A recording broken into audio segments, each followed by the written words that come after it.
Bueno, ahí está grabando. A ver, ahora esperen.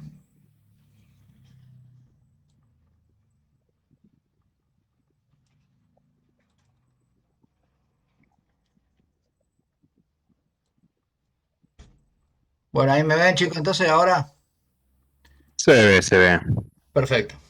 Bueno, Antes, mm, sí, no sé, alguien preguntó algo, no sé. sí, sí, yo. Eso de la conformación de los grupos. Pasa que no conozco a nadie que esté inscripto y no tengo ni idea si hay una forma alternativa para unirnos, porque entre que no conozco a nadie y tampoco sé su nombre o su... ¿Cuál es tu nombre? Mariano Alfredo García Rossi. Mariano, en el foro en el mismo foro Mm. podés solicitar que te incorporen a algún grupo o caso contrario, nosotros después te asignaremos uno en particular. Ah, bueno. Hay Entonces, gente que está preguntando en el foro por grupos y están armando grupos de ahí, porque a un montón de gente le pasa lo mismo. eh, Lo mismo, dirigite al foro y mencioná tu situación en particular que se va a resolver a la brevedad. bueno. Ah, bien, gracias. No, de nada. Bueno, Aguardamos unos minutitos, Raúl, así se van agregando. ok.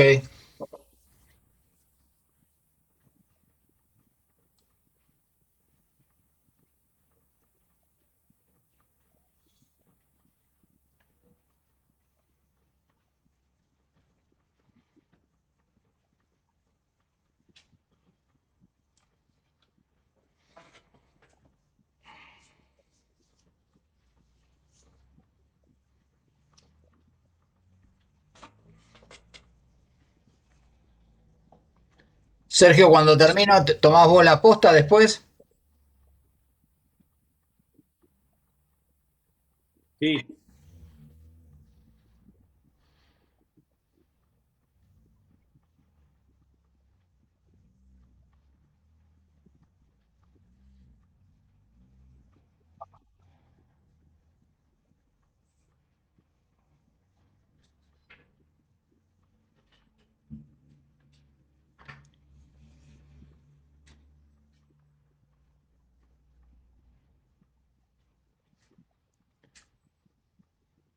Empezamos. Comenzamos, Raúl. Sí.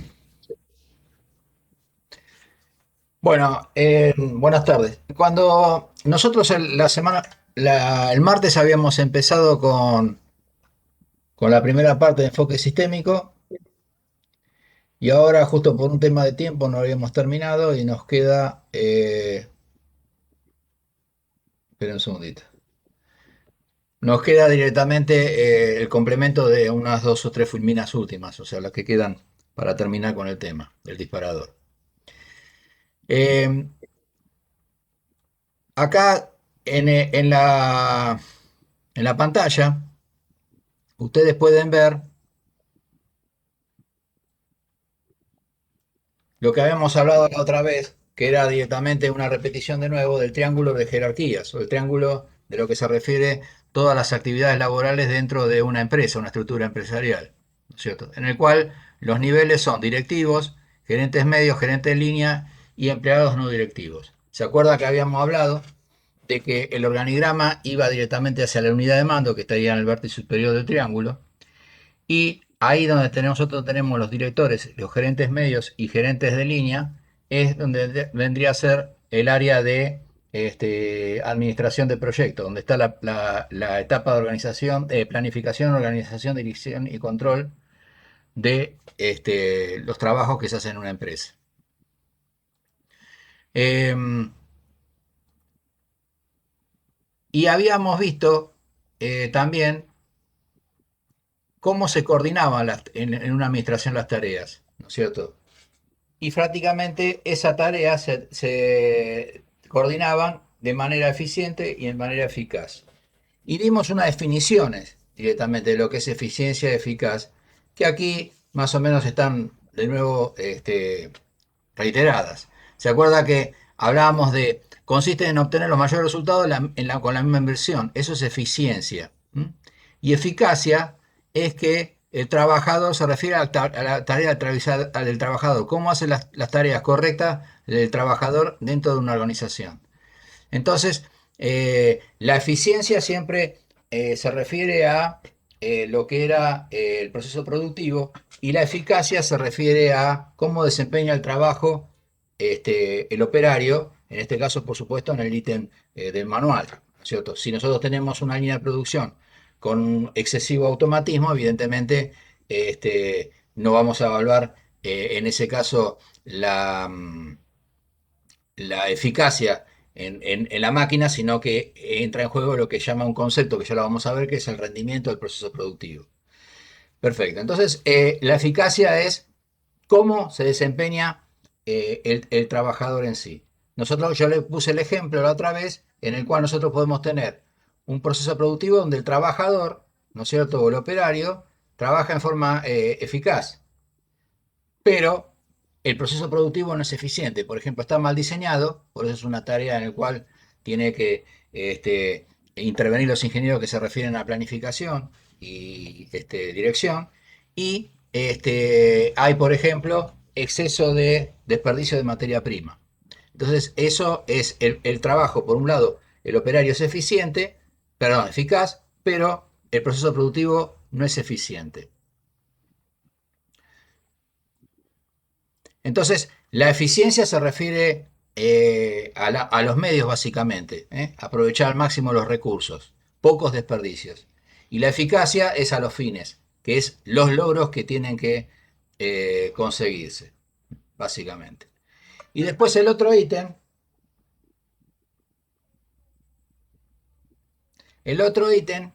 que vimos es lo que hablábamos de el área de lo que era el subsistema dirección, en el cual se acuerda que habíamos visto todo lo que es los ítems fundamentales, que son correlativos, ¿no es cierto? Es planificar, organizar, dirigir y controlar, y básicamente esos ítems, ¿no es cierto?, son en esa relación. Yo no puedo dirigir algo que previamente no organicé, o no puedo organizar algo que yo previamente lo planifico. Entonces, acá lo di la otra vez también en palabras, en ejemplos, pero acá básicamente es los lineamientos básicos de estas 4 áreas, que son fijar metas en el caso de planificación, establecer una estrategia y un plan para coordinar todo tipo de actividades. La organización determinar qué hay que hacer y cómo hacerlo y a quién va a hacerlo. O sea, ¿qué quiere decir? ¿Con qué elementos tengo? ¿Qué base tecnológica tengo en la industria? ¿Qué tecnología dispongo? ¿Qué operarios calificados o no tengo? Entonces, en función de eso, voy a ver cómo me organizo. La dirección es ejecutar eso que se planificó, se organizó, y puede entrar en juego motivación a los empleados, que es directamente, uno siempre tiene incentivos.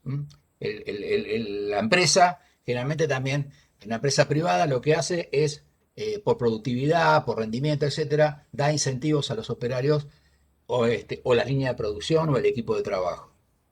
Y después está el cierre o el lazo de control, que sería el control propiamente dicho, que es vigilar las actividades, asegurarse de que todo eso sale como lo planeado, o hay que hacer algún tipo de corrección. En el caso de hacer corrección, pues lógicamente va a ir tanto a la planificación como a la parte de dirección, como a la parte organizativa. Depende, ¿no es cierto?, cuál es el área en ese enfoque sistémico que habíamos visto que influya en esos desarrollos. Esto siempre lo vamos a conocer como un sistema abierto. ¿Por qué? Porque es un sistema que se retroalimenta. Un sistema abierto es siempre retroalimentación. El sistema cerrado es un ideal, ¿no es cierto? Generalmente siempre ningún sistema, en este caso de empresa y proceso productivo, es cerrado. Tiene que ser abierto porque tiene que tener controles y retroalimentaciones. Si no hay un feedback, o sea, un ida y vuelta de lo que se planifica, lo que se hace y lo que se vuelve a verificar, ¿no es cierto? No podemos hacer pequeños ajustes en el proceso productivo. O sea que es un sistema abierto.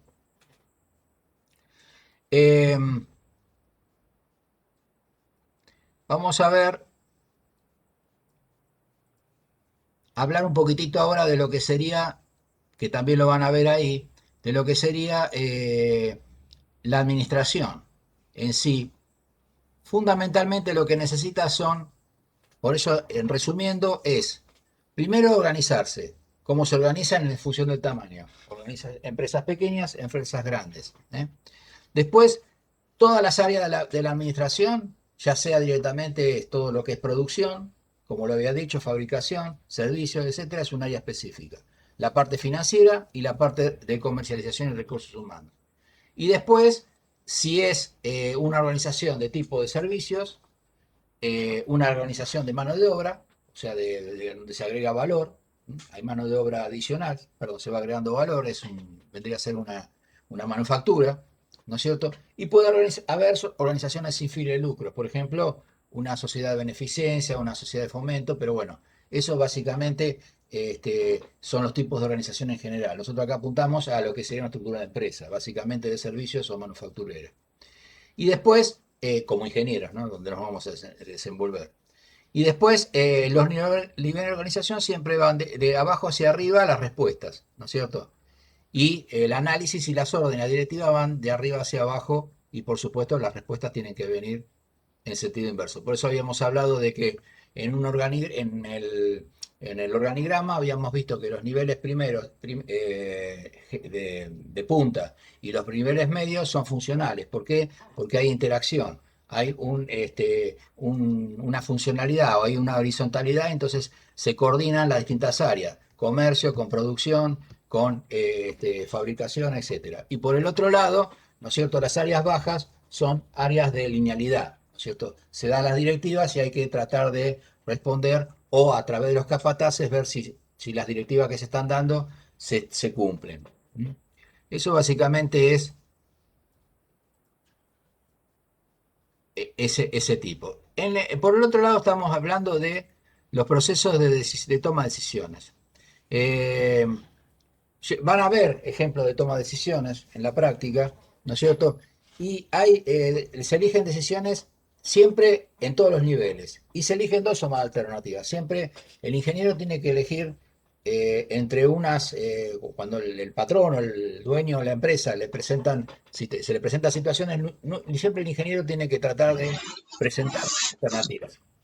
Esas alternativas esas alternativas tienen que ser evaluadas por cuál sea más conveniente. Pero siempre tiene que haber más de una alternativa al planteo que le están haciendo. Para eso trabajamos en equipo, se trabaja en equipo, el ingeniero industrial o el ingeniero mantenimiento o el ingeniero procesos, evaluador, es el que tiene que ver las ventajas y desventajas de cada una y proponerlas. ¿Se acuerda que habíamos hablado de que el ingeniero se puede desarrollar tanto en el área de su sistema de dirección como el sistema operativo? Depende específicamente donde uno es asignado. Este, ¿Qué tipos de problemas de decisiones nos podemos llegar a plantear? Primero, algún tipo de problema estructural. Cuando hablamos de estructura, nos referimos al tema, la estructura propia de la empresa, ¿no es cierto? La maquinaria, el proceso productivo, los elementos físicos de los mismos. Después, de tipo de programación, ¿no es cierto? Procedimientos, reglas. ¿Se acuerda que habíamos visto que teníamos, en la empresa definíamos por un lado el organigrama, por otro lado el manual de organización y por otro lado el manual de procedimiento? Bueno, ese directamente es las decisiones que están programadas dentro de la empresa. Y después están los problemas no estructurados, que pueden ser información incompleta, detalles de prototipos nuevos que no están bien definidos, proyectos inconclusos o ajustes que haya que hacer. Y decisiones no programadas son las que no se repiten con frecuencia. Por ejemplo, puede haber una salida de servicio de algo, es una decisión no programada, es un contratiempo que hay.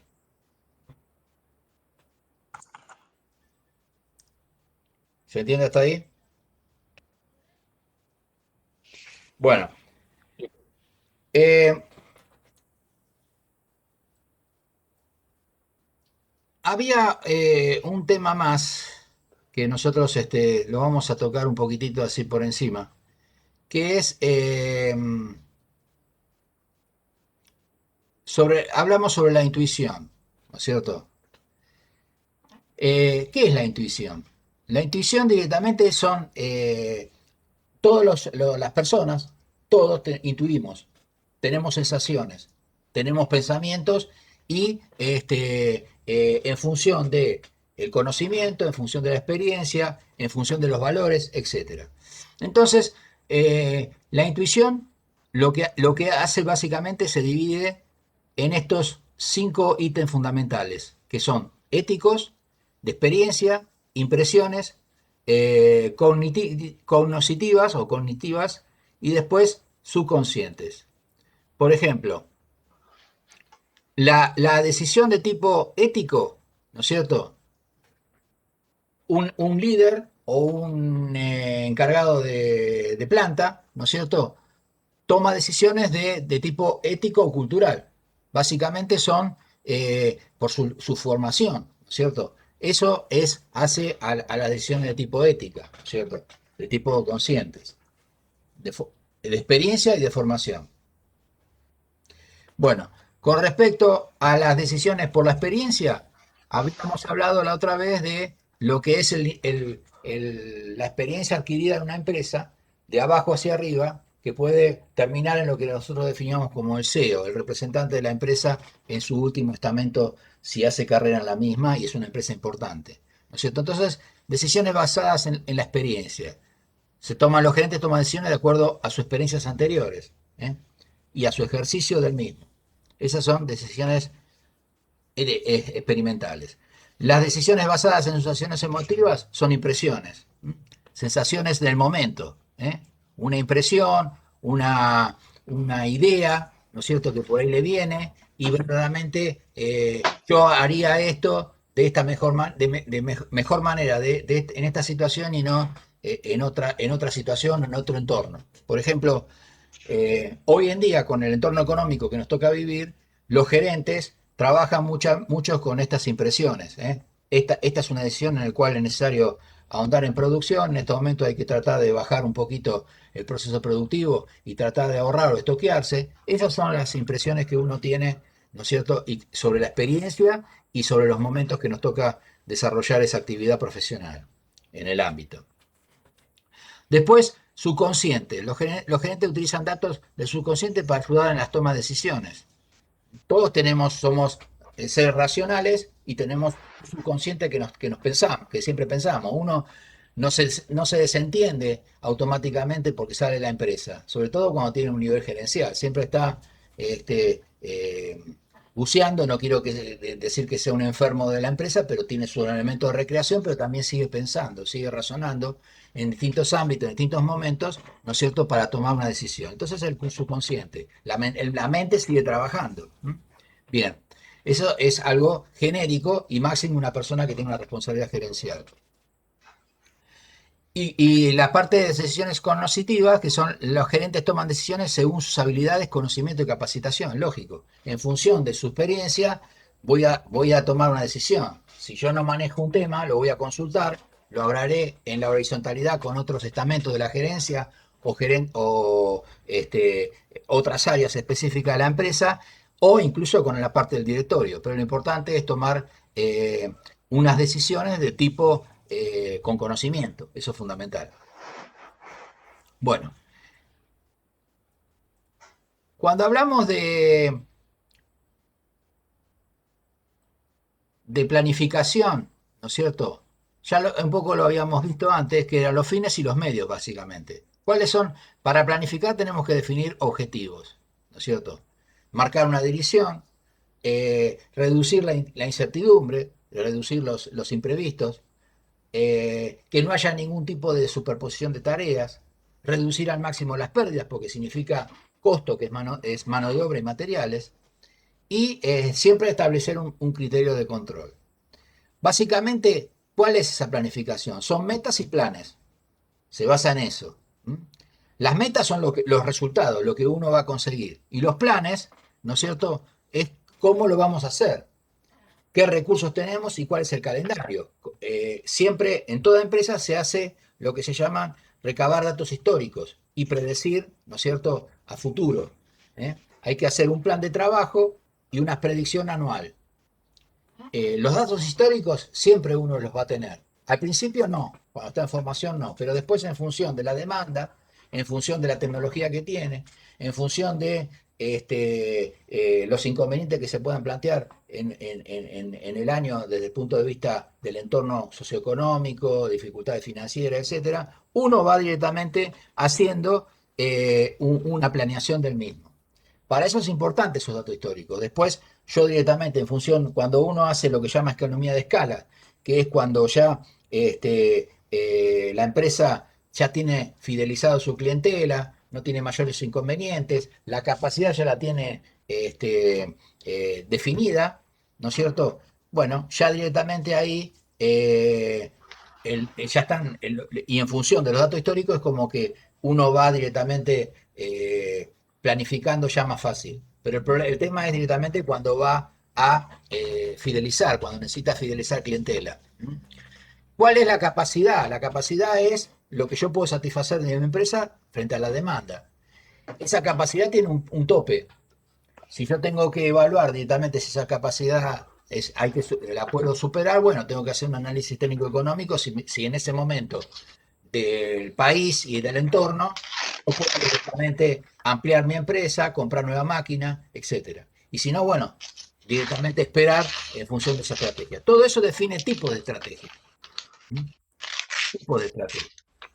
Entonces hay los planes estratégicos que son estrategias operativas a largo plazo, direccionadas y únicos. O estrategias operativas de corto plazo, específicas o permanentes. Y para eso, ¿no es cierto?, en la administración estratégica, y ya lo van a ver también, ¿no es cierto?, hay un análisis, que es el famoso análisis FODA. El análisis FODA es un análisis que es muy conocido, bueno, en el ámbito industrial, ustedes lo van a analizar acá un poquitito, que es directamente todo tipo de análisis de oportunidades, amenazas, fortalezas y debilidades respecto a qué, respecto a mi entorno, respecto a la competencia, qué oportunidad voy a tener en el ámbito socioeconómico, o en el ámbito laboral, o en el ámbito de mi país en este momento para tener, dar un salto tecnológico, hacer un desarrollo de un prototipo. ¿Qué amenazas voy a tener? Por ejemplo, la competencia. O puedo tener una amenaza vuelvo a repetir, de una situación económica complicada. ¿Qué fortaleza puedo tener? Manejar la tecnología, tener una tecnología de punta y no tener una tecnología base que la pueden llegar a tener todas las empresas que compiten conmigo. Y las debilidades, por ejemplo, no tener los recursos necesarios para poder adquirir nuevas tecnologías. Entonces, eso se puede plantear. Entonces, lo que hace el análisis FODA es un juego. Ustedes los que van a cursar o cursarán optativa investigación operativa, ¿no es cierto?, van a ver lo que es la teoría de juegos. Y la teoría de juegos se basa en un análisis de intuición de un análisis FODA, uno de los tantos modelos que hay, que es oportunidades, amenazas, fortalezas y debilidades. Es en función de la intuición y es en función de lo que tengo. Para eso defino esa estrategia a seguir. Entonces, esto está enlazado en un flujograma, como lo vemos acá, que es identificar la misión, la organización, los objetivos y la estrategia, hacer el análisis FODA correspondiente, definir la estrategia final de la empresa, implementarla y evaluar siempre el resultado. Lazo abierto. Retroalimentación. Y que a nivel empresarial, básicamente, dice ventaja competitiva. La superficie que es la superioridad que distingue a la organización en un valor distinto. Padece las capacidades de la organización que hace algo que las otras no pueden hacer o hace mejor que los demás. Eso es una ventaja competitiva. ¿Qué estrategia básicamente hay? ¿Conocen ustedes? Bueno, las estrategias son tres. Pregunta importante esta. Primero, ¿qué es una ventaja competitiva? La ventaja competitiva es, por ejemplo, tener una tecnología de punta. Eso es tener una ventaja competitiva. Tener personal calificado, tener una buena cartera de clientes, tener en la logística, por ejemplo, tener una estructura, tener en la logística, tener proveedores en la proximidad, por ejemplo, y no me sea muy difícil conseguir los insumos. Esa es una ventaja competitiva. Eh, y básicamente se basa en dos cosas. Que primero, en bajar los costos, por un lado, porque esa es la idea, siempre bajar los costos. Y después, basarme, si no puedo bajar los costos, en la distintividad, en la diferenciación. Por ejemplo, yo digo, bueno, este producto tiene un costo un poco más elevado que la competencia, pero tiene muy buena calidad. Es diferencia, sobresale de ese producto. Entonces uno, por ahí con una buena política de mercado, ¿no es cierto?, puede adquirir un producto un poco más caro, pero de mejor calidad. Y definimos así, básicamente definen tres estrategias eh, claves. Dos y una que sería un desprendimiento de las anteriores, que es una estrategia de liderar en costos. Por ejemplo, yo baso, dice ahí la definición, busca insistentemente eficiencias en la producción, organización y demás áreas. La empresa hace todo lo posible para recortar costos. El objetivo es directamente hacer un producto de una calidad determinada, pero el costo más bajo, el costo accesible al mercado. La otra, como yo le dije, diferenciación. Es una estrategia de un servicio, diseño innovador, capacidad tecnológica, una imagen de avanzada y notable del producto, pero a un costo un poco mayor. Ahora, eso puede trabajarse en dos nichos de mercado. Por ejemplo, yo trabajo en un nicho de mercado de gente de ingresos medio bajos y por ahí puedo tranquilamente trabajar en una estrategia de costos, ¿no es cierto? Y en un producto similar o que tiene la misma función, pero tiene más practicidad, más aplicación, etcétera, hacer una estrategia de diferenciación y trabajar, por ejemplo, en un nicho de mercado medio alto, por ejemplo. Eso depende. Depende también, define también el nicho de mercado donde voy a trabajar, ¿no es cierto?, en función de esas estrategias. Y estrategia de enfoque es apuntar a dónde, que es un poco lo que dije recién, que es directamente consiste en una ventaja de costos o diferenciación en un segmento estrecho de mercado determinado. Por ejemplo, en un recurso, en un nicho de mercado medio bajo, hago una ventaja de costo o diferenciación, depende. Hay veces que también se hace con una especie con el simple hecho de cambiar el nombre del producto, la empresa se lanza y lo que hace es eh, producir dos productos iguales con tinta marca. Uno por ahí tiene, ya lo vamos a ver, tiene norma ISO, Sí. el otro no, y el producto es el mismo. Le cambia de nombre y bueno, uno apunta a un mercado bajo y otro apunta a un mercado medio alto de poder adquisitivo. Pero bueno, los productos las características constructivas son las mismas. Uno le da un sello de control de calidad, que bajo normas, etcétera, y el otro, bueno, lo que suple en el costo el otro lo compensa directamente vendiendo ese producto sofisticado, con norma IRAN, etcétera, o con norma ISO, ¿no es cierto?, en un nicho de mercado de poder medio y alto. Esos son empresas importantes, hacen ese trabajo de marketing. Perdón, Raúl, es lo que se llama segundas marcas, ¿no? Segundas marcas, por ejemplo, bueno, cualquier marca, por ejemplo, claro, yo lo que conozco, por ejemplo, el tema de un producto de computación, ¿no es cierto?, de primera marca y segunda, el tema de un producto, el mismo tema de un celular, por ejemplo, que hayan un celular de avanzada y un celular directamente para acceso medio, ¿no es cierto? Todo eso bajando los costos, bajando los gastos los costos de fabricación. Todo eso lo vamos a ver después en más detalle cómo se trabaja en esa herramienta en lo que se llama análisis de valor. Eh, y por último, la otra herramienta que vamos a ver, ya cerrando, ¿no es cierto? Y lo van a ver después en los trabajos, es las 5 fuerzas básicas de Porter, ¿no es cierto? Que eso lo van a ver, es lo mismo, ¿no es cierto? Es un juego también respecto a lo que sería el análisis DAFO, y es cómo actúo yo, ¿no es cierto? Perdón.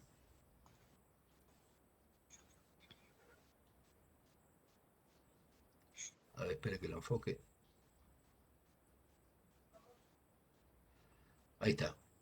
Es como yo actúo respecto a la,